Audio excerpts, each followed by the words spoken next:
नमस्कार माय to family. तर गिरणी कामगारांबद्दल एक अपडेट आहे, ती म्हणजे गिरणी कामगारांचा पुन्हा आंदोलनाचा इशारा। घरांसाठी 14 संघटना आक्रमक। तर काय आहे अपडेट, चला पाहूया सविस्तर माहिती। गिरणी कामगारांच्या घरांच्या प्रश्नांवर एकत्र आलेल्या 14 संघटनांच्या गिरणी कामगार संयुक्त लढा समितीची बैठक राष्ट्रीय मिलमजदूर संघाच्या कार्यालयात झाली। घरांच्या आश्वासनाची पूर्ती न केल्यास आंदोलन करण्याचा इशारा देण्यात आला आहे।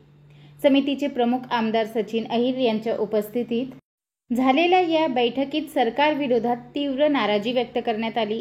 उपमुख्यमंत्री एकनाथ शिंदे यांनी 9 जुलैला आझाद मैदानात, आंदोलनानंतर 10 जुलैला कामगार नेत्यांसोबत बैठक घेऊन सकारात्मक निर्णय घेतल्याचे जाहीर केले होते।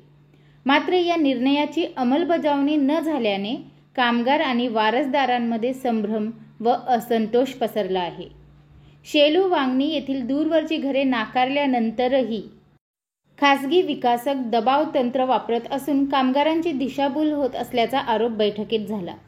या पार्श्वभूमीवर उपमुख्यमंत्री शिंदे यांना शिष्टमंडळाद्वारे निवेदन देण्याचा निर्णय घेण्यात आला। सरकारने दिलेल्या आश्वासनाची अंमलबजावणी न केल्यास अनंत चतुर्दशीनंतर महाआंदोलन उभारले जाईल, असा इशारा सर्व कामगार संघटनांनी दिला आहे।